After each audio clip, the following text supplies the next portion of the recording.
Buenos días, hermanos. Es una bendición estar de regreso con ustedes. Como podrán saber, a mediados del mes de enero mi esposa y yo salimos de viaje a celebrar nuestro aniversario y por la gracia de Dios venimos muy refrescados, venimos muy bien y gracias a Dios aquí estamos para compartir la palabra y para seguir ministrando al pueblo de Dios. Amén. Bueno, como podrán ver en sus folletos, el estudio que vamos a estar, más bien el pasaje que vamos a estar estudiando el día de hoy está en Colosenses, la epístola de Colosenses, el capítulo 3 de los versículos 12 al 14, y el tema de este mensaje es cómo debe comportarse un verdadero creyente, cómo debe comportarse el verdadero cristiano. Y es increíble ver cómo el cristiano en nuestro tiempo no está viviendo conforme al llamado que tiene, sino conforme a lo que la sociedad y el mundo está dictando. Hoy en día los cristianos están más consumidos por lo material, por lo tecnológico, lo popular, la comodidad, y algunos están más interesados en la experiencia personal y los beneficios que pueden recibir de Dios, más que en el estudio de la palabra de Dios. Y de hecho este tipo de situaciones están infiltrando en las iglesias, y hay iglesias donde están queriendo crear una falsa sensación de unidad basada más en la mentira que en la doctrina y la escritura, y esto es algo súper triste, esto es algo realmente desastroso. Así que como resultado muchos creyentes se comportan más como inconversos que como verdaderos cristianos. Y hoy en día el creyente se ha conformado más al mundo que a la palabra de Dios, y precisamente es ¿por qué? Porque no están teniendo una comunión sincera con el Señor. No están teniendo comunión con la palabra de Dios, no pasan tiempo en oración, nada más están buscando cómo entretenerse, cómo disfrutar su comodidad y su vida. Y yo les voy a ser sincero, cuando estaba viendo qué pasaje iba a compartir el día de hoy, dije, voy a compartir algo que a mí me pegue, que me duela en el alma. Hasta vi este texto y dije, no, sí, lo tengo que compartir, porque realmente este texto hizo mucho efecto en mi vida y quiero compartir lo que el Señor está diciendo en este texto. Así que quiero que leamos rápidamente Colosenses 3 del 12 al 14, y dice así la palabra de Dios: vestíos pues como escogidos de Dios, santos y amados, de entrañable misericordia, de benignidad, de humildad, de mansedumbre, de paciencia, soportándoos unos a otros y perdonándoos unos a otros si alguno tuviere queja contra otro. De la manera que Cristo os perdonó, así también hacedlo vosotros. Y sobre todas estas cosas, vestíos de amor, que es el vínculo perfecto. Miren, la realidad es esta: que Dios obra en nosotros causando el deseo de estar más cerca de Él. Si una persona que se dice creyente no está teniendo ese deseo de buscar y estar más en comunión con el Señor, es porque es muy probablemente que el Espíritu Santo no esté causando en esa persona el querer como hacer por su buena voluntad. Y cuando eso no sucede es porque hay un problema muy serio. Y ¿saben qué? Una de las maravillosas realidades acerca de nuestra santificación es que cuando deseamos estar cerca de nuestro Señor y deseamos ser conformados a la imagen de Cristo, es entonces cuando podemos demostrar la supremacía de Cristo sobre cualquier persona, sobre cualquier religión o sobre cualquier tradición. Y de hecho, el tema principal de esta epístola es la supremacía de Cristo por sobre todas las cosas. Entonces, cuando nosotros queremos estar más cerca de Cristo, cuando queremos estar conformados a lo que Cristo es entonces cuando nosotros a través de nuestra vida demostramos que Cristo es supremo por sobre todas las cosas. La obra de Cristo en la vida de sus hijos es verdadera y progresiva, y todo tiene un fin. El fin es para glorificar al Señor. Amén. Si el fin de nuestra santificación no es para glorificar a Dios, entonces estamos perdiendo el tiempo nada más. Pero cuando pasa lo contrario, cuando una persona, como les digo, que no tiene un interés genuino de estar cerca del Señor, no quiere pasar tiempo en la palabra de Dios, o a veces pasa tiempo en la palabra de Dios, pero es todo superficial, nada más para ver cómo el Señor me va a beneficiar el día de hoy, Es entonces cuando debemos realmente analizar cómo está nuestra relación personal con Cristo. Y miren, en el texto de hoy veremos que después de haber amonestado a los colosenses a no vivir una vida de pecado, Pablo ahora se enfoca a exhortarlos a vivir y comportarse de una manera conforme a su vida como cristianos. Ya los exhortó de la vida nueva, de la vida antigua que ellos tenían antes, ahora a su nueva vida, y por lo tanto ahora les dice qué es lo que tienen que hacer. Este pasaje, los pasajes anteriores, si ustedes quieren, los pueden leer por su parte. Pero miren el versículo 12, me encanta aquí qué es lo que dice: vestíos pues como escogidos de Dios, santos y amados. Esta palabra vestíos debería de entenderse mejor: vestíos a sí mismos, ustedes mismos, háganlo. Y esto significa que aunque Dios en su poder a través del Espíritu Santo y su palabra es lo que causa en nosotros querer obedecerle y tener ese deseo y convicción de vivir en santidad y en obediencia, el creyente tiene la responsabilidad. Escuchen esto, no es nada más así de Señor, santifícame, y tu Biblia está empolvada allá en una esquina. Así no funcionan las cosas. Uno tiene que tener la responsabilidad, y esa responsabilidad nace, y el cristiano lo puede hacer ya que él está equipado con todo lo necesario gracias a lo que Cristo ha hecho por nosotros y la obra del Espíritu Santo que continúa floreciendo en nuestras vidas. Esta palabra vestíos es una palabra que se usa de manera metafórica, y aquí la idea que Pablo está haciendo es transmitir la idea de tomar características, virtudes o incluso intenciones que están de acuerdo a algún parámetro. Y déjenme preguntarles, ¿cuál es ese parámetro? Cristo. Pero también, como todo el consejo, ¿qué vendría siendo? La palabra de Dios. No es el mundo, ni la filosofía, ni lo que incluso algunas personas quieren que nosotros nos comportemos, porque a veces, ¿saben qué decimos? Es que esto es bíblico, pero en realidad a veces son puras preferencias. No, es que no te vistas así, no hagas esto. ¿Eso qué? ¿Qué es lo que dice la Escritura? Entonces, ¿cómo debe vestirse el creyente? De una manera que reflejemos nuestra nueva vida. Y es por eso que dice escogidos, santos y amados. Y en diversos pasajes del Nuevo Testamento el Señor asigna a su iglesia como los escogidos. En el Nuevo Testamento, cuando habla de la iglesia, se refiere a su pueblo, a los escogidos. Y estos son los que por gracia y por amor Dios escogió para salvación desde antes de la fundación del mundo, para que ellos así vivan en santidad. Dios, escuchen esto, hermanos, Dios no te salvó ni te transformó para que sigas viviendo como se te da la gana. Dios te transformó y te santificó a través de lo que hizo Cristo, para que ahora vivas conforme a las obras que Él preparó de antemano. No para que, bueno, ya soy salvo, y sean como los antinomianistas que dicen, bueno, como ya no hay ley, estamos bajo la ley de Cristo, pues puedo vivir como yo quiera. Nada de eso. Eso no existe. Sino que nosotros ahora vivimos de acuerdo a la palabra de Dios y a todo aquello que Dios preparó de antemano en Cristo Jesús. Y eso ustedes lo pueden ver en Efesios 2, 1 al 10. Y en este caso, el creyente verdadero no vive como los impíos que viven en pecado, sino que el creyente vive tomando las características de Cristo mismo, demostrándonos así su identidad en Él. Nuestra nueva identidad, ¿en quién está? ¿En quién? ¿En quién? Gracias, gloria a Dios. No está en una religión mundana y no está en el mundo, sino que el verdadero creyente está vestido de Cristo. Y si estás vestido de Cristo, entonces tu deseo es obedecer la palabra de Dios y vivir conforme a lo que Él nos pide. No nada más así como, pues lo tengo que hacer. No, lo haces porque quieres, porque amas a Dios, porque tienes el deseo de crecer. Miren el versículo 10 de este mismo capítulo.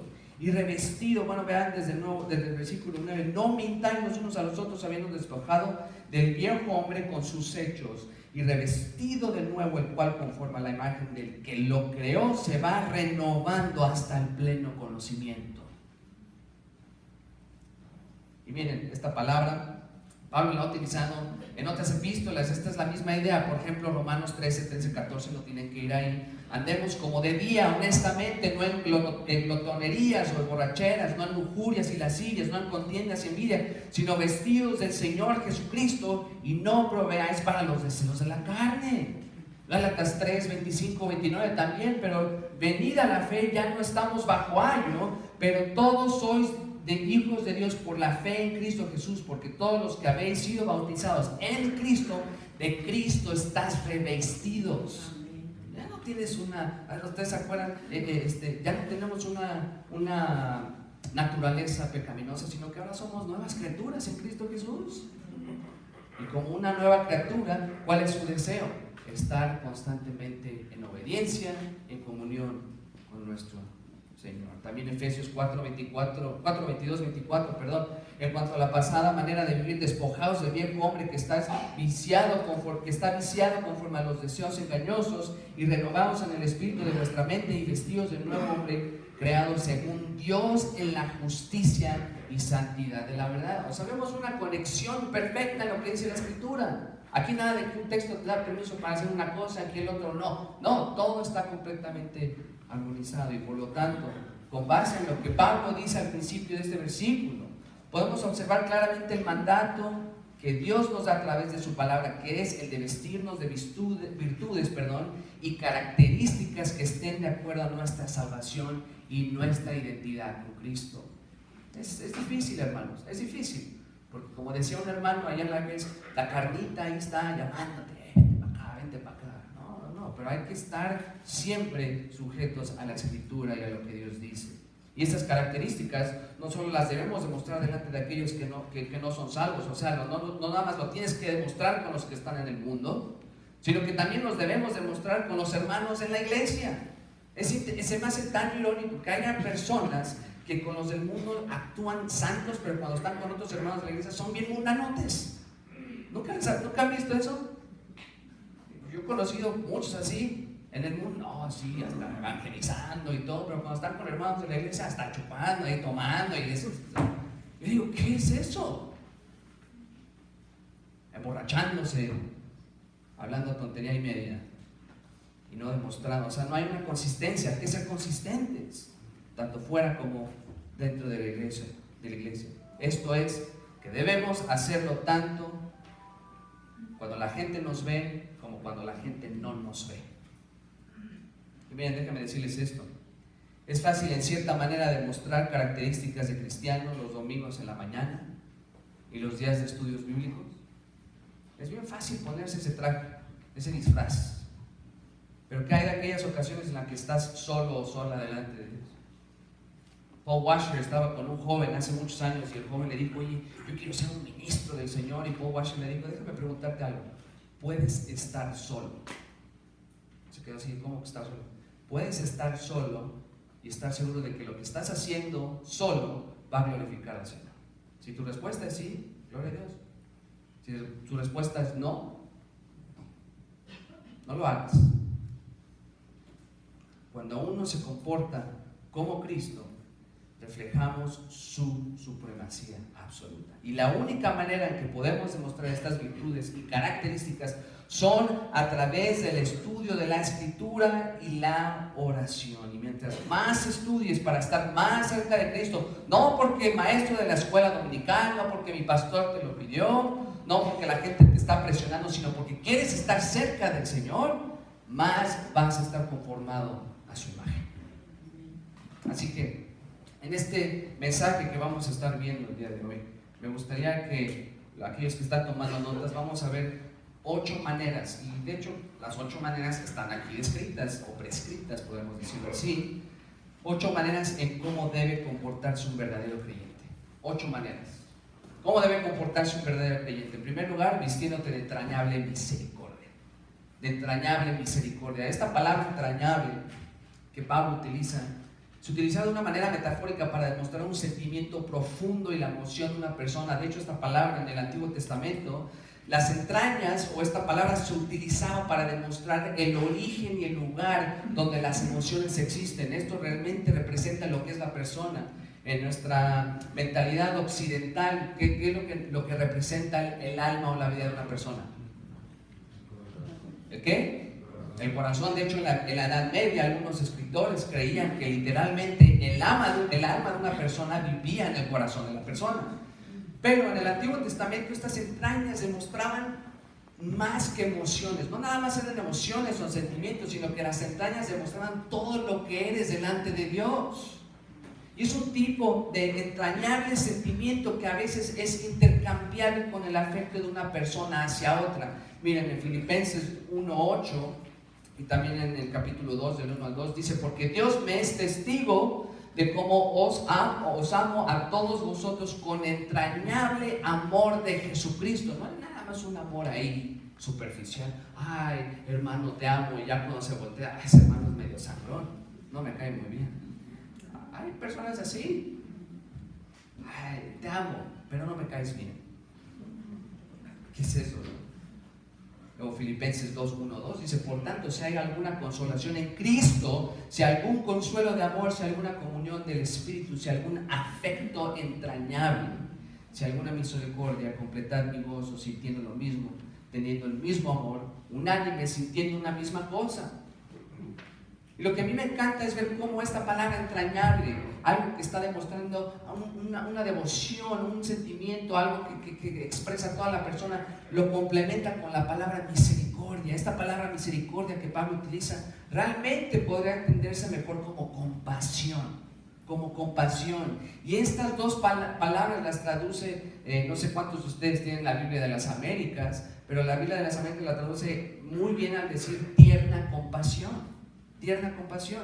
¿Y qué es lo que significa esto? ¿Qué es lo que significa?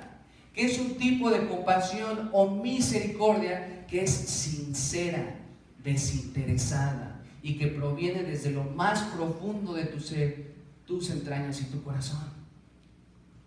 Este mismo tipo de sentimiento es lo que Dios ha demostrado a todos nosotros, aun cuando no lo merecíamos. Dios demostró sus misericordias. Es por eso que Pedro le llama Padre de misericordias, y Pablo ruega a los creyentes en Romanos 12 a que con base a todas las misericordias que Dios ha demostrado a través de nuestra salvación, nosotros vivamos como un sacrificio vivo, santo y puro. Si Dios ha tenido compasión con nosotros al habernos salvado de su ira venidera a través de su Hijo Jesucristo, ¿cuánto más nosotros deberíamos de ser compasivos con nuestros hermanos en la fe? Amén. ¿Saben que una de las cosas que yo veo que muchos padres les enseñan a sus hijos es cómo hablar, cómo actuar, y son cosas buenas, pero lo que casi nunca escucho a un padre enseñar a sus hijos es que sean compasivos? Nunca les enseñan misericordia. No, si te molesta, tú ve y dale, ¿no? Tú contesta. Pero la tierna compasión o la entrañable misericordia es algo que nosotros como creyentes, si estamos revestidos de Cristo, lo debemos demostrar. ¿Por qué? Porque eso es lo que Dios demostró a su pueblo, aun cuando no lo merecíamos. ¿Merecíamos algo? No. Yo le decía a una amiga hace muchos años, le decía: ¿sabes qué? Lo único que merecemos es la ira de Dios. Y aún así el Señor nos transformó. Amén. Y Pablo da este mandato de vestirnos de entrañable compasión o de entrañable misericordia, precisamente porque nosotros debemos reflejar el carácter de Dios y de Cristo en nuestras vidas, no solo con los que son inconversos, sino también con los cristianos. Porque honestamente hay dos grupos: o los que son muy compasivos con los de la iglesia y afuera odian a todo el mundo, o los del otro lado que son muy compasivos con los del mundo y odian a toda la iglesia. Se me hace tan extraño eso, pero no hay división. Tiene que ser lo mismo tanto con los de afuera, pero en especial con el pueblo de Dios, porque de esa manera Dios demuestra la unidad que existe como cristianos. Y miren, ¿saben qué? Y muchas veces pasa lo contrario. Muchas veces nos ensañamos con otros hermanos. Vemos un hermano que cayó en pecado, o a lo mejor vemos una persona que está sufriendo, y en lugar de, sí, molesta obviamente y decepciona cuando uno cae en pecado, pero lo primero que hace uno es ensañarse con ellos. Ya está con la vara. Te dije que no. Sí, se le disciplina si no se quiere arrepentir, pero hay que restaurarle también. La disciplina no es nada más para dejarlos tirados, es para restaurarlos dentro de la unión del cuerpo de Cristo. Y si una persona está sufriendo, en lugar de decir, no, tú no puedes sufrir, tú no puedes ser así, hay que ir y animarles también. De la misma manera en la que un padre y una madre tienen afecto y compasión por sus hijos, y en la misma manera en como Dios ha tenido compasión de aquellos quienes hemos sido salvados, así debemos de comportarnos con los demás, en especial cuando vemos a nuestros hermanos sufrir o incluso tropezar. Dios no te escogió, escucha esto, Dios no te escogió porque seas inteligente, Dios no te escogió porque diga, como este sí va a creer en mí, pues lo voy a escoger. Dios no te escogió por eso, ni porque estás guapo, porque estás muy bonita, o porque tienes una carrera muy buena. Tampoco Dios te escogió porque haya visto algo positivo en ti. Él te escogió y te santificó y te amó por pura misericordia y por pura gracia. Amén. Y gracias a Dios, porque si fuera por algo de nosotros, no había escogido a nadie.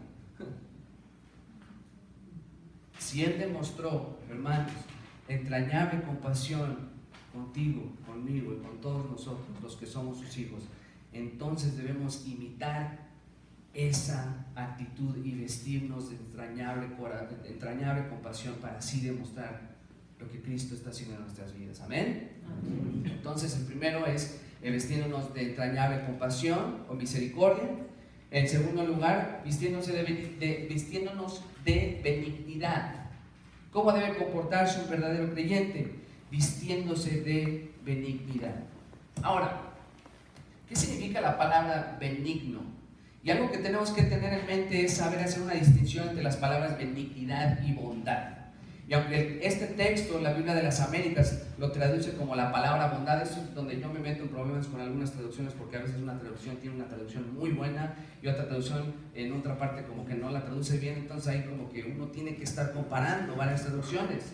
Y la Biblia de las Américas, aquí esta palabra la traduce como bondad, pero en realidad la palabra que Pablo está utilizando, porque en el griego son dos palabras completamente diferentes, bondad y benignidad son completamente diferentes. Y aquí lo que está utilizando Pablo es literalmente benignidad. Y de hecho, una página de internet distingue sabiamente estas dos palabras. Miren, quiero que pongan atención. El término original, benignidad, se refiere a la cualidad de quien realiza actos serviciales y usa palabras amables debido al interés sincero que siente por los demás. Es algo sincero. Al igual que la benignidad, la palabra que se traduce bondad se refiere a la virtud que se manifiesta en la práctica ayudando con generosidad a los demás. No obstante, la bondad implica algo más. La benignidad, en cierta manera, es lo que se despliega, lo que demuestra es algo que está en tu corazón. La bondad es excelencia moral, influye en lo que hacemos, pero más importante aún, ahora estoy hablando de la bondad, en lo que somos, es lo que está en tu corazón. Ocurre igual que con la fruta, con la fruta o un fruto que una madre corta en pedazos y lo sirve a su familia. Debe estar dulce y bien madura, sin defectos ni por dentro ni por fuera. Del mismo modo, la bondad que produce el Espíritu Santo va de dentro hacia afuera, extendiéndose a todas las facetas de la vida del cristiano. Entonces, en pocas palabras, lo que podemos concluir es que la benignidad es el resultado de la bondad que está en tu corazón.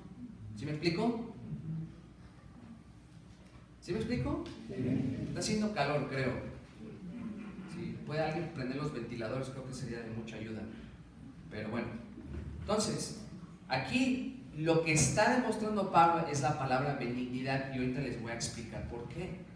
La benignidad de la que el creyente debe vestirse se refiere a cómo los hijos de Dios debemos ser serviciales y amables, actuando de una manera noble, afable y graciable con los demás hermanos en Cristo.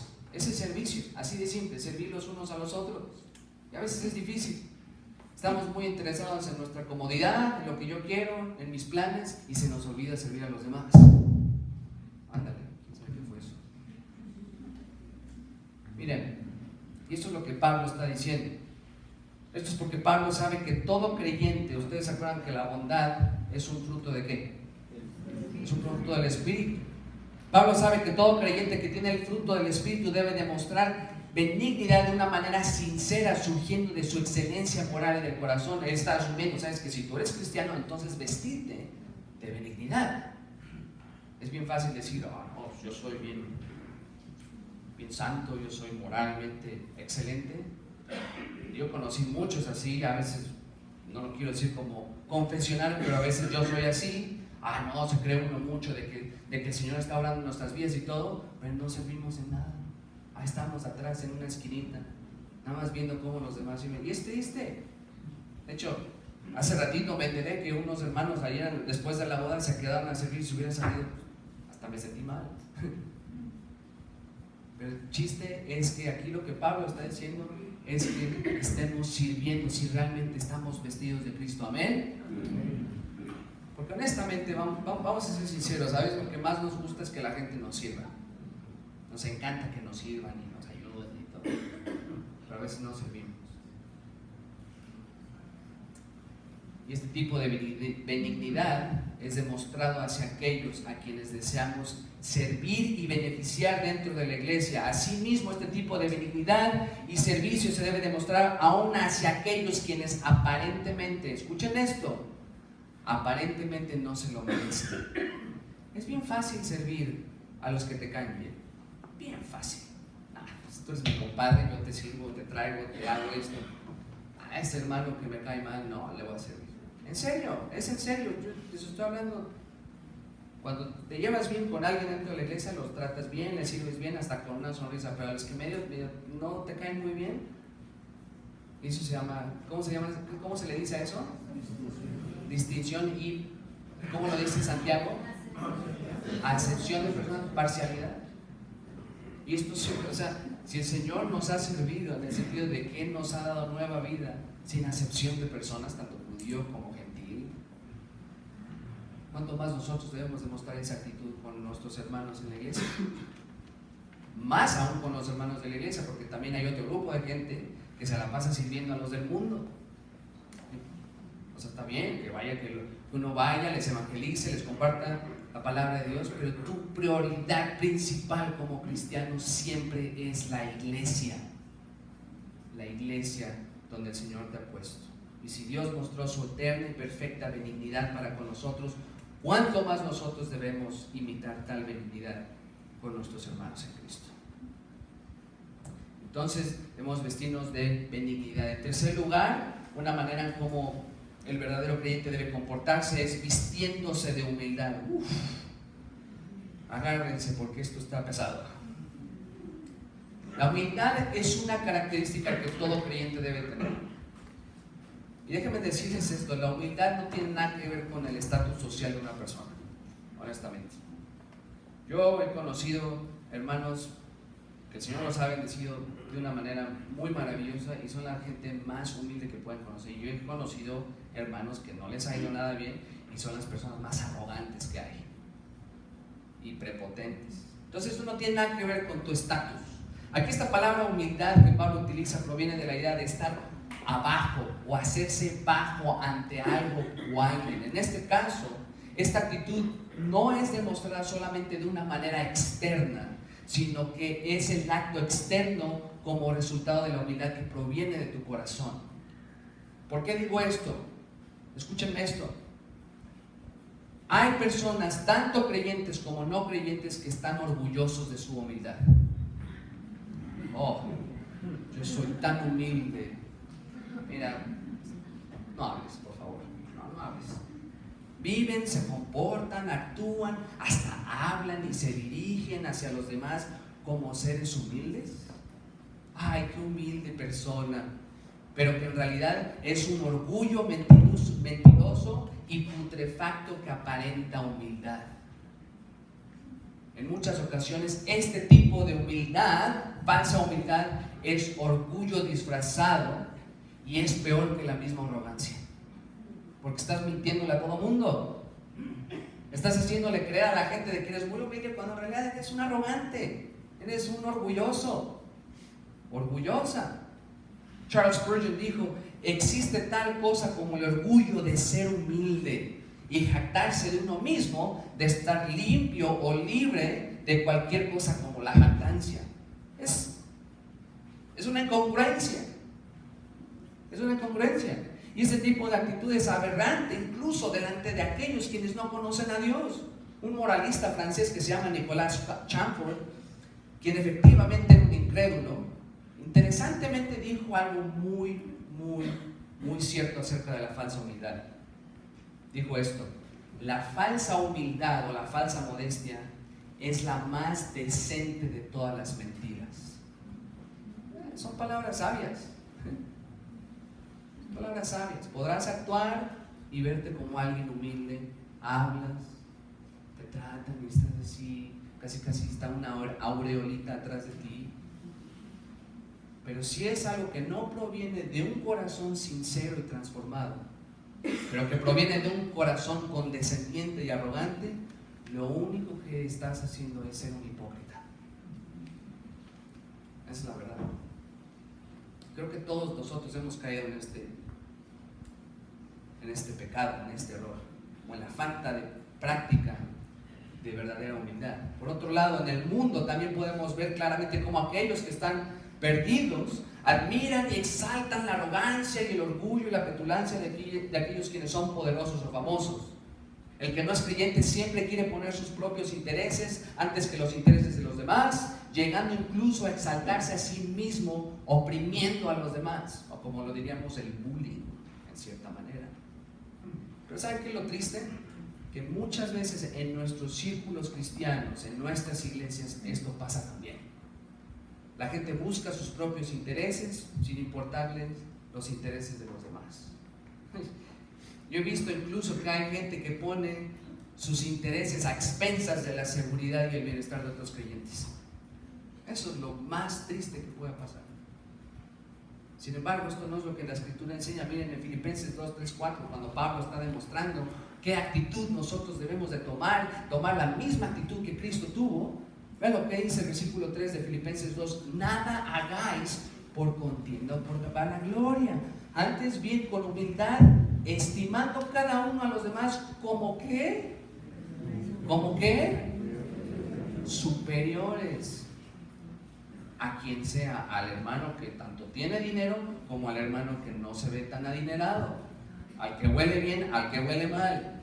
A todos los debemos de tratar como superiores, no mirando cada uno por lo suyo propio, sino cada cual también por los demás. Richard Lenski, un comentarista luterano, dice lo siguiente acerca del creyente y su humildad, y cito: el orgullo se ha desvanecido. Otros no están debajo de nuestros pies.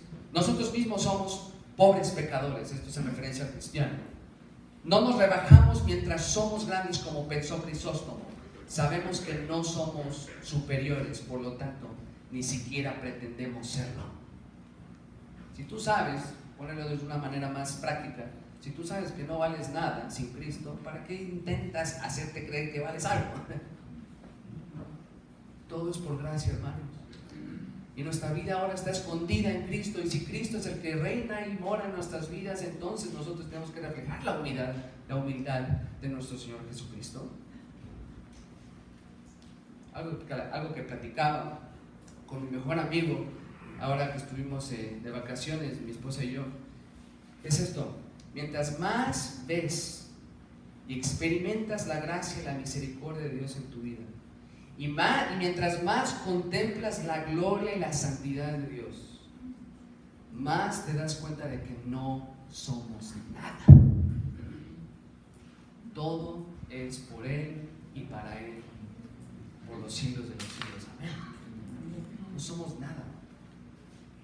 Y es solo por gracia que somos algo. Y si somos algo gracias a lo que Cristo hizo, entonces la única cosa en la que podemos jactarnos es en lo que Cristo ha hecho.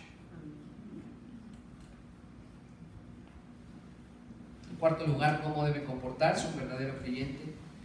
Vistiéndose de mansedumbre. Vistiéndose de mansedumbre. Antes de explicar lo que significa esta palabra, déjame hacerte una pregunta. ¿Sabes quiénes son las personas que menos demuestran misericordia, benignidad y humildad. ¿Sabes quiénes son esas personas? Aquellas personas que piensan demasiado bien de sí mismos. Lo voy a repetir. Las personas que menos demuestran las características que hasta ahorita hemos visto, como benignidad, humildad y misericordia, son las personas que piensan demasiado alto de ellos mismos. Un ejemplo, los fariseos. Ellos creían que eran el centro del mundo. Los legalistas, que nada más ponen sus reglas en sus hogares, que ni siquiera están basadas en las escrituras y se creen superiores a los demás. No, pues es que como mis hijos, no somos nada, y lo que somos gracias a Cristo. Incluso los que conocen mucho. Miren, aquellos que hemos tenido la oportunidad de estar en el seminario, es una prueba muy difícil, porque el Señor realmente nos bendice con conocimiento. Y a veces hay gente que iguala lo que es el conocimiento con lo que es la santidad, pero eso no es cierto. Los fariseos conocían demasiado, y sin embargo, ¿quién era su padre? ¿Quién? El diablo. Muchas veces pensamos precisamente esto, pensamos, altamente de nosotros mismos. A veces pensamos que porque Dios nos ha salvado y nos ha bendecido de muchas formas, entonces pensamos que somos mejores que otros. Esta tendencia, tristemente, yo la he experimentado y la he visto incluso mucho dentro de nuestras iglesias de sana doctrina. Y les voy a decir esto, y agárrense, porque esto es algo que realmente el texto también está demostrando, o más bien a una aplicación. A veces el hecho de que nosotros hemos sido bendecidos y privilegiados por ser parte de una iglesia donde aprendemos y enseñamos sana doctrina, nos ha llevado a tener una actitud prepotente. No, es que nosotros, como nos enseña MacArthur, somos los mejores. Bien, no es cierto. Gracias a Dios conocemos la sana enseñanza. Gracias a su voluntad estamos creciendo en el conocimiento de la sana doctrina. Pero eso no te hace mejor a los demás. En dado caso, eso debería de causar más en nosotros humildad. Porque siento que a los que Dios está trayendo sana doctrina somos a los que en una vida alterna seríamos lo peor. Estaríamos peor que los que están saltando y pidiendo fuego del cielo. Sin embargo, esta no es la actitud mansa y dócil que como cristianos debemos tener con nuestros hermanos, con los de afuera, tanto dentro como con los de afuera. Esta palabra mansedumbre, chequen, observen bien, no solo es un fruto del Espíritu. Si ustedes se acuerdan todo lo que es el fruto del Espíritu, amor, paz, unidad, no me acuerdo de lo ahorita se me olvidó, pero sí me lo sé, no me vayan a regañar. Esta mansedumbre no solamente es un fruto del Espíritu, sino que es la calidad de no estar demasiado impresionado con nuestra propia importancia. Una persona que está demasiado impresionada con su importancia es una persona que no es mansa. Así de simple. En otras palabras, el ser mansos es demostrar que no somos mejores que los demás. Por ejemplo, la actitud de los fariseos, nuevamente, es un ejemplo. Yo uso mucho los fariseos porque en cierta manera ellos representan también lo que está en nuestros corazones sin Cristo. Los fariseos se caracterizaban de forzar a la nación a someterse a tradiciones de los hombres, a lo que ellos llamaban la ley de Moisés, aun cuando ellos mismos la rompían, a cada rato la rompían. Este tipo de actitud, escuchen bien, ese tipo de actitud de falta de mansedumbre, Jesús la repudiaba. Y cuando no somos mansos, es algo serio. Esto es serio. Los fariseos pensaban altamente de ellos mismos porque como eran doctores de la ley, descendientes de Abraham, entonces ellos se creían mejor que los demás. ¿Cómo le llamaban los fariseos a los gentiles? ¿Cómo les decían? Perros. Racismo. Y esa actitud muchas veces, no vamos a darle vueltas al asunto, muchas veces esa actitud la tenemos como cristianos. Creemos que solo porque somos salvos y porque tenemos sana doctrina podemos ser teológicamente arrogantes. que tú no sabes, es que tú no has leído el libro de teología sistemática de los maestros de allá del otro lado. Es que tú tienes que estar de acuerdo, si no, tú no eres menos. Por favor, ¿qué es eso? Incluso a veces creemos que nosotros podemos hacerle burla a los demás o forzarles a someterse a costumbres y opiniones personales, creyendo de que, es que esta es la doctrina buena, entonces tú tienes que...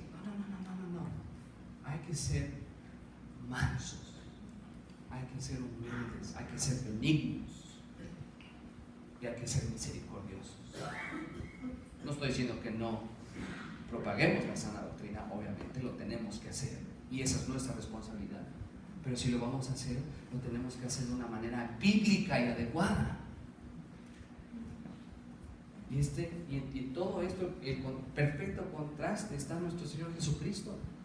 Él vino a este mundo como rey, pero también vino como siervo. Me encanta lo que dice un hermano que se llama Dr. Gregory Harris. Dice, antes de venir a reinar, Cristo vino a redimir.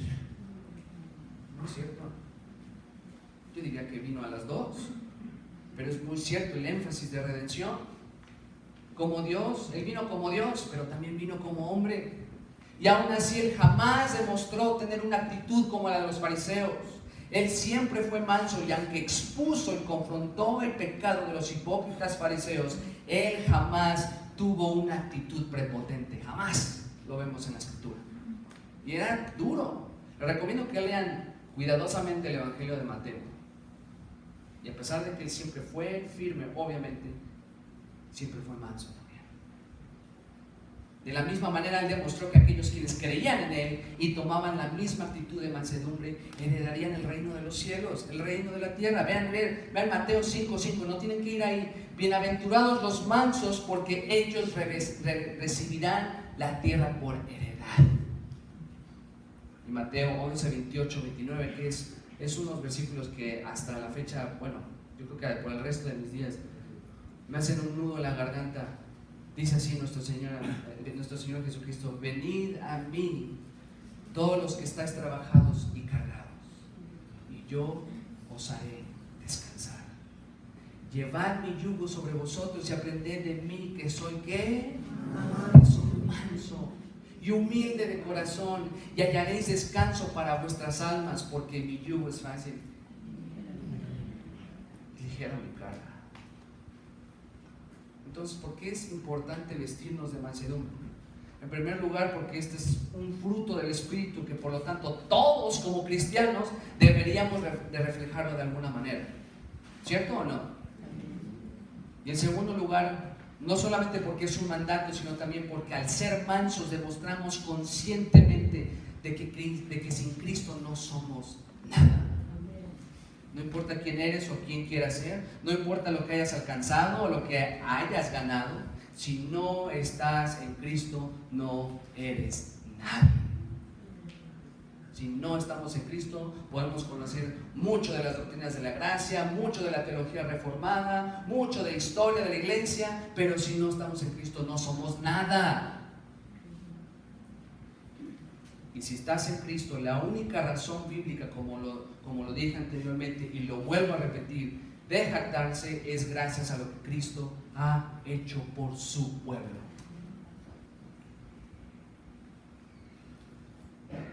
Así que debemos vestirnos de mansedumbre. En quinto lugar, otra manera como el cristiano debe vestirse es vistiéndose de paciencia. De paciencia. Y la idea de paciencia es un poquito diferente en el contexto del Nuevo Testamento a lo que tenemos hoy. Ahora pensamos que la paciencia es, bueno, voy a esperar a que llegue algo, ¿no? Aquellos mis amados hermanos que están solteros, estoy esperando a que el Señor me traiga a mi esposa, o las mujeres, a mi esposo. Está bien, pero ese no es el tipo de paciencia que está hablando Pablo. Usualmente cuando oímos la palabra paciencia, inmediatamente pensamos también que se relaciona al tipo de paciencia que debemos tener cuando estamos atravesando diversas pruebas. Ser pacientes, esperar. O cuando tenemos que esperar alguna respuesta del Señor. Sin embargo, en este contexto, y quiero que me escuchen esto cuidadosamente, Pablo se refiere al estado de soportar bajo provocación de alguna persona esperando con paciencia y tolerancia. En otras palabras, esta paciencia se refleja cuando estamos siendo provocados de alguna u otra manera y debemos ser pacientes y no debemos responder ásperamente. Y de acuerdo al contexto de esta epístola, esto puede ser tanto con los inconversos, pero aún más con los hermanos de la fe. Y esto es tener paciencia con aquellos quienes han hecho algún mal. Hermanos, hay veces que en serio hay gente dentro de la iglesia que nada más parece que se dedica a molestar a los demás, que nada más están provocando. ¿Por qué te vistes así? ¿Por qué traes eso? ¿Qué es eso del Señor? No. Parece que nada más están ahí con un tridente picando a los demás. No, es que estoy ayudando a mis hermanos. No estás ayudando en nada. Pero la respuesta aquí, el enfoque no es en el provocador, sino en cómo debemos responder pacientemente. Y de esa manera nosotros reflejamos la actitud de Cristo. ¿Ustedes se acuerdan cómo respondió Cristo cuando fue maltratado y golpeado? ¿A poco él dijo, a ver, se iba a poner ahí a los golpes con los fariseos? No, fue paciente y se sometió a la voluntad del Padre. Asimismo, este tipo de paciencia es vital para la unidad de la iglesia. Mira, si alguien te está provocando, si alguien te está molestando, lo peor que puedes hacer es ponerte al tanero con esa persona. Es echarle leña al fuego, como diríamos. En Efesios 4:1-3, si quieren pueden ir ahí, Efesios 4:1-3, donde comienza a hablar de todo lo que es la unión de la iglesia. Yo pues preso en el Señor os ruego que andéis como es digno de la vocación porque fuisteis llamados, con toda humildad y mansedumbre, soportándonos con paciencia los unos a los otros. Pero no nada más soportándonos, sino también aquí dice soportándonos los unos a los otros en amor, solícitos en guardar la unidad del Espíritu en el vínculo de la paz. Y como les dije, vamos a ser sinceros, hay hermanos que dentro de la iglesia parece que se dedican solamente a molestar y a criticar a los demás. Pero ¿sabes qué? Aun cuando esto suceda, no te preocupes. Tú como cristiano, si tienes a un hermano o incluso a alguien de fuera, pero en especial en el contexto de la iglesia, si hay alguna persona, algún hermano que nada más, o hermana, que nada más está ahí criticando, nada más está como que checando, está como que se esconde nada más para ver qué estás haciendo, y cuando ve que haces algo mal, ya vaya a dispararte casi, tú sé paciente con esa persona. El Señor ya obrará. Y si es algo ya pecaminoso, pues tu responsabilidad es confrontarlo con amor. Y eso lo vamos a ver en un segundo. Ahora, esa es desde una perspectiva eclesiástica, en el sentido de que esto es con cualquier persona. Ahora, desde otro ángulo, esta palabra la utiliza Pablo en relación a cómo un siervo de Dios, el obispo, el predicador, debe predicar y enseñar la palabra de Dios. Estos son los líderes. Según Timoteo 4:2, que prediques la palabra, que instes a tiempo y fuera de tiempo, redarguye, reprende, exhorta con toda ¿qué? Arrogancia, con toda ¿qué? Paciencia y doctrina. Mira, aquí cuando dice que instes a tiempo y fuera de tiempo, aquí esta sección no se refiere a que estés listo cuando vayas a la calle y estés listo a predicar en todos lados, cuando vas al supermercado, al banco. Eso no se refiere. En el contexto de 2 Timoteo era un hombre joven, y por causa de las infiltraciones de falsas enseñanzas había gente que ya no quería escuchar la sana doctrina. Entonces, cuando dice que instes a tiempo y fuera de tiempo, significa que aun cuando no quieras o tengas las ganas de predicar, lo tienes que hacer. Afuera de tiempo, a tiempo, cuando estés listo, estés bien inspirado, pero aun cuando tengas tus pruebas, tus problemas, lo tienes que hacer. Esto significa que dentro de la iglesia habrán personas, y esto se los digo a ustedes, hermanos en especial, que enseñan la palabra de Dios, habrán personas que provocarán al siervo de Dios y no querrán escuchar lo que Dios dice. Va a haber personas que los van a provocar a ustedes. A ver, la típica persona que al final del servicio siempre tiene que ir a criticar al predicador. No, es que lo que dijiste aquí está mal. No, es que esto, y hasta así. Hay tiempos a tiempos, pero hay gente que nada más parece que su ministerio principal es atosigar al siervo de Dios. Y lo digo de manera sarcástica. Es que aquí esto está mal. Ora por tus siervos. ora por ellos. Y mira, a menos de que sea una herejía, ¿sabes qué? Como decía mi pastor Henry Teófilo, zip it, y ora por ellos. Ora por ellos. Y aún, y esto continúo diciéndoles esto, y esto también puede ser de aplicación a todos mis hermanos, a ustedes líderes. Sin embargo, aun cuando la gente no quiere escuchar, uno tiene que estar firme en la enseñanza de la Escritura y enseñarla con toda paciencia y doctrina. Con toda paciencia y doctrina. Y la realidad es que la iglesia es un lugar donde humanos imperfectos se reúnen para adorar a un Dios perfecto. Cometemos errores, pecamos, a veces lo hacemos intencionalmente, a veces lo hacemos sin pensarlo. Sin embargo, aun cuando el hermano peque contra ti, te lastime, te falta respeto, te critique, no quiere escucharte, vístete de paciencia y ve con él o con ella con humildad y mansedumbre. Y esto, de hecho, está muy conectado a la siguiente característica en cómo debemos vestirnos. La acabamos de ver, que debemos de vestirnos de paciencia. En sexto lugar, debemos soportarnos los unos a los otros. Miren, esto no significa que ya no soporto a esta persona. No, tienes que soportarlo. No, eso no se refiere. Eso no es lo que Pablo está diciendo. Pero les voy a decir algo. Ustedes se han dado cuenta que nuestras iglesias, y esto lo experimenté mucho allá en la Grace, en el ministerio hispano, pero hay hermanos que siempre traen problemas y quejas, hermanos que sufren constantemente y no sabemos ni cómo responder, hermanos con los que platicas y casi nunca hay palabras de agradecimiento, no, son todo es queja, me duele, sufro. Así, ¿no tendrás un pecado por ahí que a lo mejor el Señor te está disciplinando o no sé? ¿Ya has conocido hermanos así? No levanten la mano, por favor. No estoy hablando de nadie en específico, honestamente. Pero hay hermanos que sufren. Como cristianos sufrimos. Hay pruebas. Y aun cuando hayan hermanos, escuchen esto, aquí es donde viene, nuevamente no me estoy enfocando en ese hermano que solamente trae problemas, me estoy enfocando en los hermanos en cómo debemos responder. Aun cuando sea cierto, y aun cuando hayan hermanos que luego digas, ay, otra vez otra prueba, ay, otra vez otro sufrimiento, ay, otra vez otra queja. Pablo nos exhorta a comportarnos como verdaderos creyentes al soportar los unos a los otros. Y esta palabra es lo que significa. Porque esta palabra soportar realmente tiene un significado muy, muy hermoso. Y de hecho un comentario que se llama Mundo Hispano lo dice de una manera excelente. Y cito, el soportar significa estar dispuesto a sufrir por las otras personas. Pero no en el sentido de buscar que le hagan daño en forma pasiva, o sea, no de que que me golpeen a mí en tu lugar, no se refiere a eso, sino que debemos estar listos a sufrir por otros mientras procuramos ser de ayuda o estamos tratando de enseñarles algo. En otras palabras, esta palabra soportar, hermanos, no significa aguantar, ya no lo aguanto, es todo lo contrario. Soportar significa ponerte en su lugar.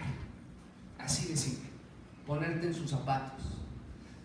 Esto nunca lo voy a olvidar, hermanos, y no lo digo de forma jactanciosa, sino todo lo contrario, pero cuando el Señor empezó a demostrarme que mi deseo era estar en la iglesia, ser ministro y enseñar la palabra de Dios, recuerdo muy bien que un día en el ministerio hispano de Grace, una hermana que fue enfermera de la universidad, se acercó conmigo llorando, y le dije, hermana, ¿cómo está?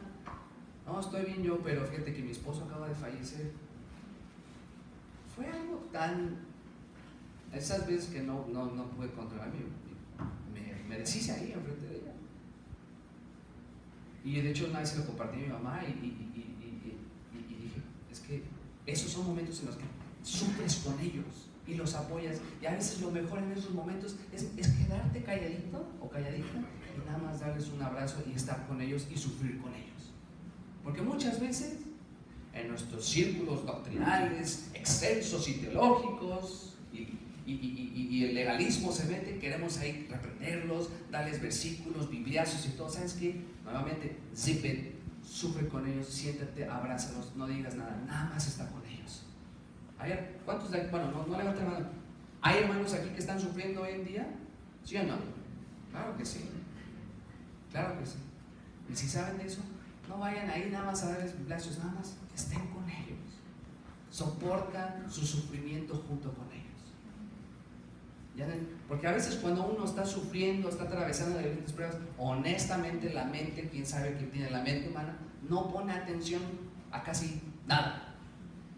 Y lo que más vale la pena es ahí estar y amarles. Punto. Ponerse en su lugar. Pero ¿qué es lo que pasa? A veces somos egoístas y en lugar de estar dispuestos a soportar las cargas de nuestros hermanos y compadecernos de ellos, solo pensamos en nosotros mismos. No, háblame en la semana, es que hoy no puedo, es que hoy voy a ver el Super Bowl, entonces hoy no puedo hablar contigo, dame chance. A veces llegamos al extremo de amonestar y hasta regañar a aquellos que sufren. No, es que tú no puedes sufrir, confía en el Señor. Si ya sé que el Señor es soberano, ya sé que la paz de Dios está conmigo, ya sé todo eso. Dale un abrazo. Está con ella, con él. Porque los hombres también sufrimos. No nada más las mujeres. Debemos ser pacientes, misericordiosos y soportar las cargas y los sufrimientos de los demás. Esto lo debemos hacer no con una actitud externa, sino realmente con base en nuestro amor tanto por el Señor como por amor a nuestros hermanos en Cristo. Déjame preguntarte esto: ¿cuánto estás soportando a este tipo de hermanos o hermanas? ¿Cuánto lo estamos haciendo?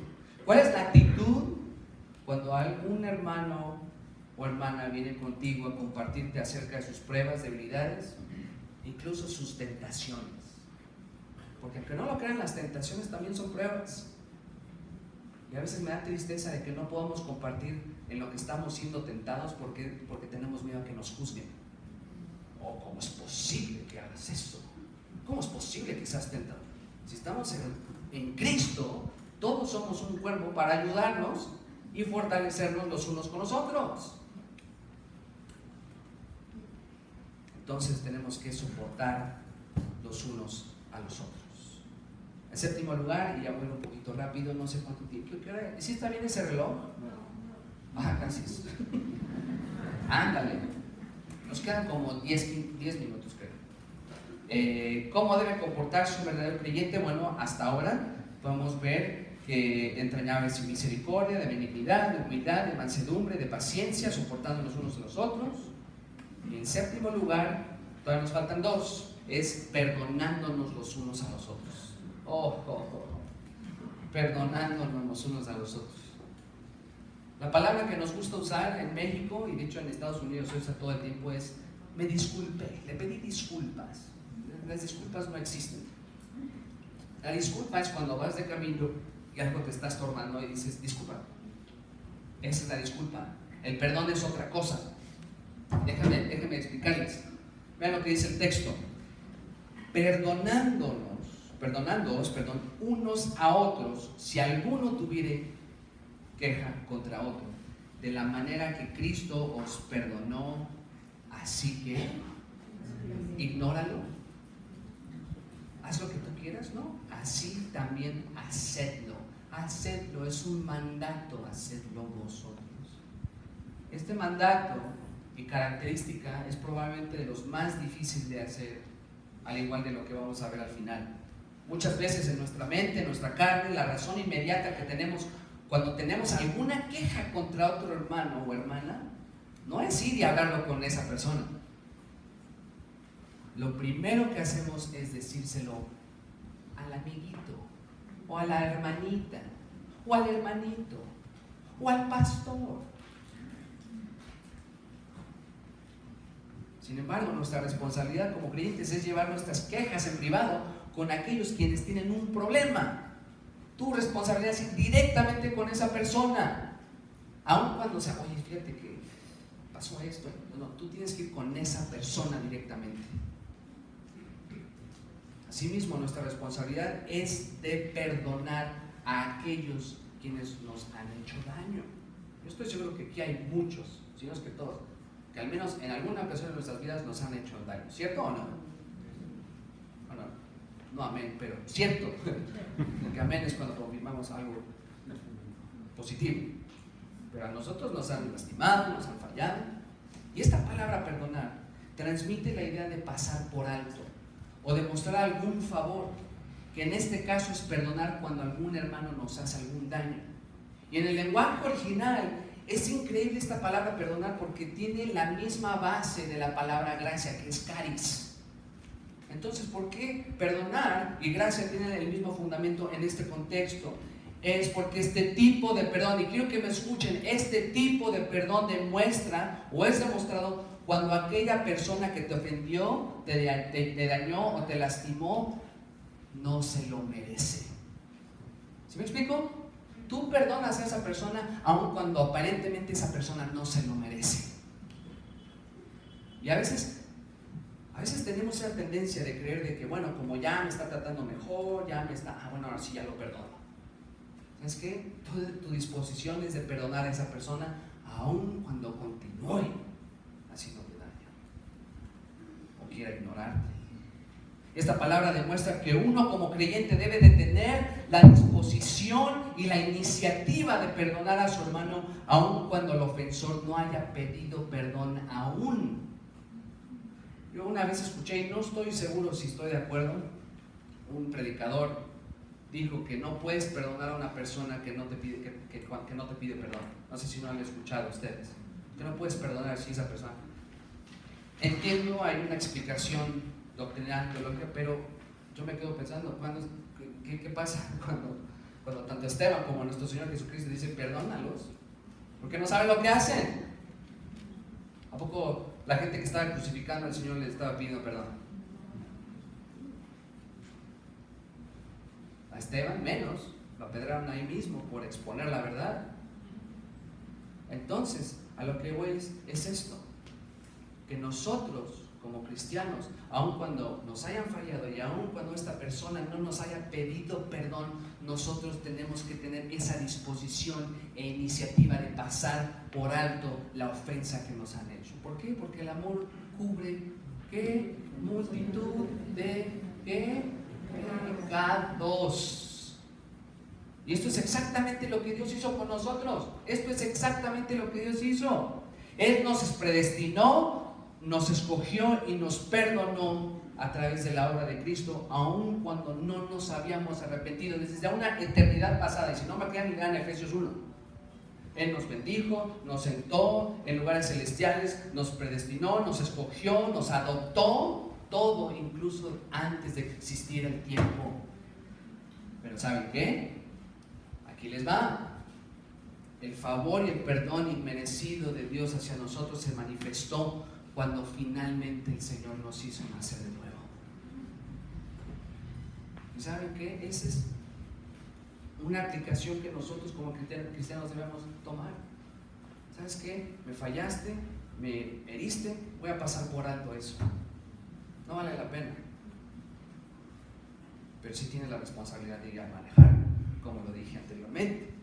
Esa es la misma palabra que Pablo utiliza, que había utilizado, en el capítulo 2 de esta epístola, el versículo 13, cuando dice: y a vosotros, escuchen esto, y a vosotros estando muertos en pecados y en la incircuncisión de vuestra carne, os dio vida juntamente con él, perdonándoos todos los pecados, anulando el acta de los decretos que había contra nosotros, que nos era contraria, quitándola del medio y clavándola en la cruz, y despojando a los principados y a las potestades, los exhibió públicamente, triunfando sobre ellos en la cruz. Gloria a Dios por eso. Y si el Señor nos ha perdonado de esta manera, ¿cuánto más nosotros debemos de hacer lo mismo? Miren, ¿quieren saber algo? ¿Quieren ver una persona miserable? Tanto creyente como no creyente. Irónicamente, un creyente miserable es aquel que no ha perdonado. Los que menos perdonan son los que a veces son más miserables. Hasta les afectan el físico. Asimismo, Si había algún creyente con las credenciales y la autoridad para hablar acerca del poder y la importancia del perdón, fue Pablo mismo. Fue Pablo mismo. En 2 de Corintios, aquí el apóstol Pablo había sido cuestionado y su apostolado, pero podemos ver claramente que el Señor le perdonó. Y de esa manera Él demostró esa misma actitud. Lo voy a leer rápidamente, 2 de Corintios 2, 5, 11, si quieren ir ahí. Dice así, pero si alguno me ha causado, es más, voy a usar aquí mi 2 de Corintios 2, 5. Dice así, pero si alguno me ha causado tristeza, no me la ha causado a mí solo, sino en cierto modo, por no exagerar, a todos vosotros.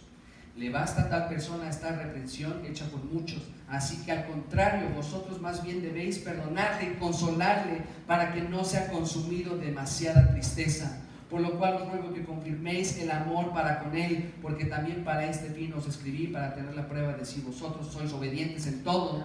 Y al que vosotros perdonáis, yo también, porque también yo lo he perdonado. Si algo he perdonado por vosotros, lo he hecho en presencia de Cristo, para que Satanás no gane ventaja alguna sobre nosotros, pues no ignoramos sus maquinaciones.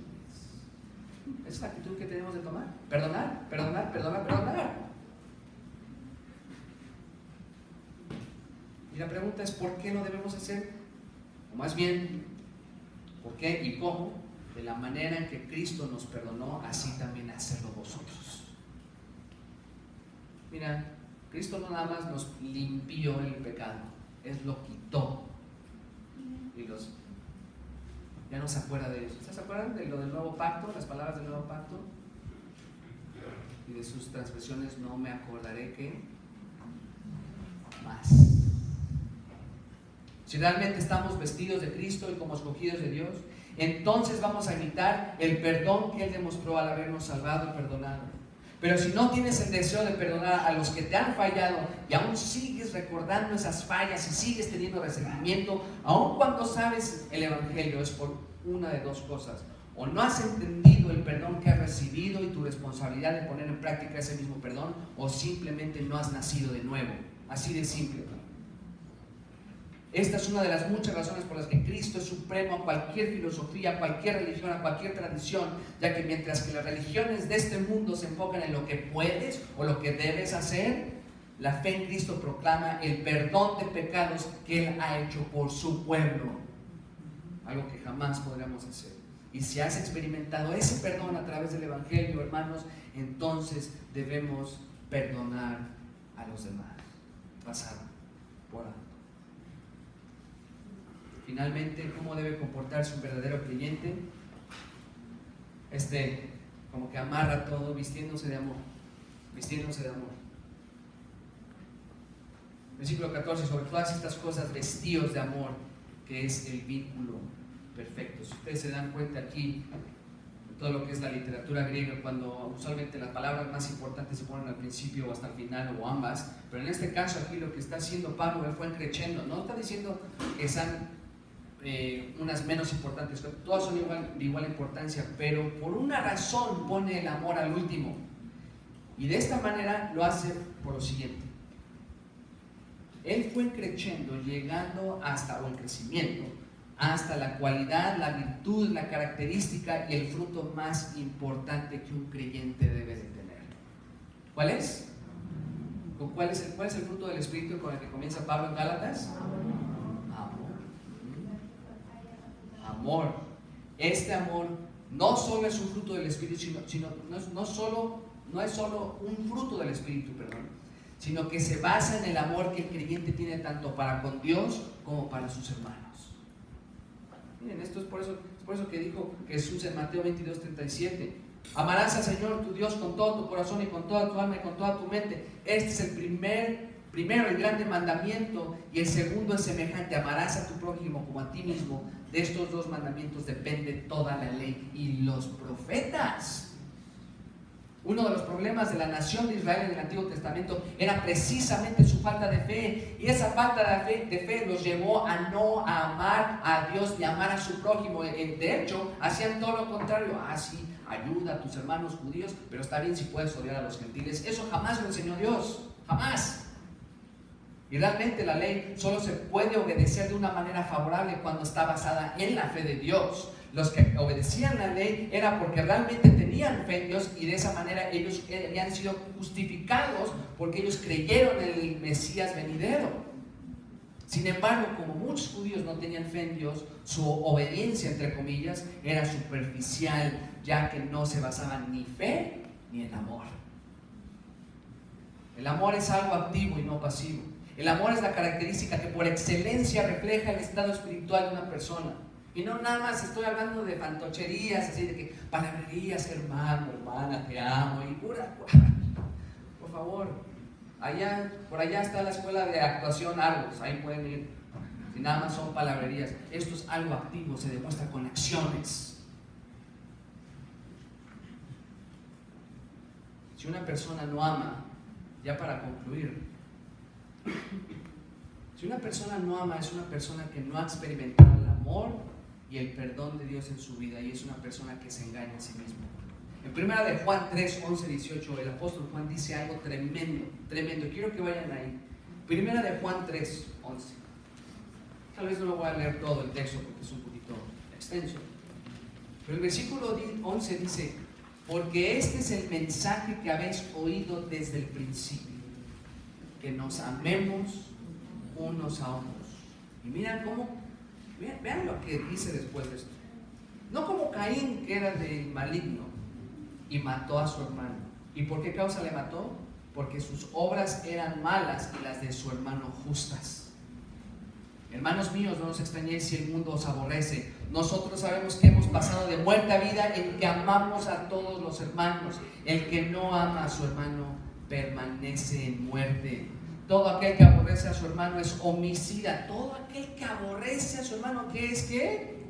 Es homicida. Y sabéis que ningún homicida tiene vida eterna permanente en él. En esto hemos conocido el amor, en que Él puso su vida por nosotros. También nosotros debemos poner nuestras vidas por los hermanos. ¿Ustedes saben qué significa la palabra mató cuando habla de Caín? De la acción que hizo Caín a Abel. Muchas veces, no sé si ustedes se acuerdan de la escuela dominical, parece como que fue un golpecito en la cabeza, o lo arcó, o que lo empujó y se cayó y se golpeó y ya. Esa palabra mató es la palabra griega spazo, que literalmente significa descuartizar, despedazar. Caín no nada más le pegó a Abel, lo hizo pedazos. Y yo me imagino que así como Abel probablemente despedazó al becerro que le ofreció a Dios como ofrenda, Caín hizo lo mismo, lo hizo pedazos a su hermano por odio, al ver el favor de Dios hacia Abel y no hacia él. Y una de las razones por las que Juan hace esta comparativa es porque aquellos que no aman a sus hermanos es porque los aborrecen. Y si tú aborreces a los hermanos es porque estás tomando la misma actitud que Caín tomó. También, porque es posible, de acuerdo al contexto de 1 de Juan y las cualidades del verdadero creyente y el nuevo nacimiento, que Juan está haciendo una comparativa. Aquellos que aman demuestran de haber nacido de nuevo, pero aquellos que no aman, sino aborrecen a sus hermanos, no han nacido de nuevo y son como Caín. Esto es serio, esto es muy serio. El no amar es aborrecer. Y si tú aborreces a un hermano en Cristo, es porque algo está mal, algo está muy mal. Un comentarista dice al respecto: hay una prenda en nuestra nueva vestimenta que tiene importancia sobre el resto, por lo que Pablo la trata aparte: el amor. Con esta palabra lo que se quiere indicar es que el vestido del creyente no es solamente una lista de virtudes que están bien almacenadas, es sobre todo y antes que nada un amor con el cual nos vinculamos los demás. El amor no es estático, el amor es acción, es relacionarse. Solamente cuando lo entendamos así podremos decir que es un lazo de unión perfecta. Charles Spurgeon dijo lo siguiente: el hombre cristiano debe ser sencillo en todos los aspectos. Pienso que donde quiera que encuentres a un cristiano, deberías saber de inmediato que es cristiano. No debería ser como esos libros que no puedes entender a menos que alguien te explique todas esas palabras difíciles.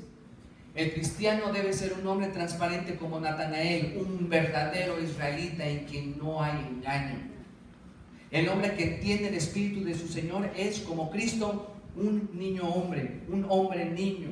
¿Saben ustedes que lo llaman ese santo niño Jesús? Así debe ser nuestro comportamiento, recordando que si no os volvéis y os hacéis como los niños, que son eminentemente sencillos y sin complicaciones, no podremos entrar al reino de los cielos.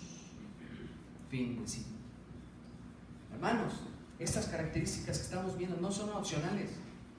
No son opcionales. Es una responsabilidad, y mientras más estamos en la palabra de Dios y mientras más deseamos estar cerca de nuestro Señor, Él causará en nosotros el deseo de hacer, querer como el hacer por su buena voluntad. Y yo te animo a que si no tienes ese deseo, si no tenemos ese deseo de estar cerca de Él, y si no tenemos ese deseo de vestirnos a sí mismos, nosotros mismos, con la ayuda del Espíritu Santo y su palabra, de ser como Cristo, entonces hay que analizar qué está pasando en nosotros. Padre Santo, te pido que nos ayudes a aplicar estos versículos que nos has dado el día de hoy, Señor. Te pido, Padre, que nos ayudes a ser más y más como tu Hijo Jesucristo. ¿Cómo debe comportarse el verdadero creyente de acuerdo a tu palabra, a nuestro llamado como tus hijos? Guárdanos, perdónanos de cualquier maldad. Y en este momento que vamos a celebrar y recordar tu sacrificio perfecto, ayúdanos a analizar nuestras vidas y nuestros corazones. Perdónanos, porque sabemos de que eres el abogado perfecto y que si confesamos nuestros pecados, eres fiel y justo para perdonar nuestros pecados y limpiarnos de toda maldad. Señor, ayúdanos a ser ejemplares y a reflejar la supremacía de Cristo, de tu Hijo, en nuestras vidas. En el nombre de Cristo Jesús. Amén.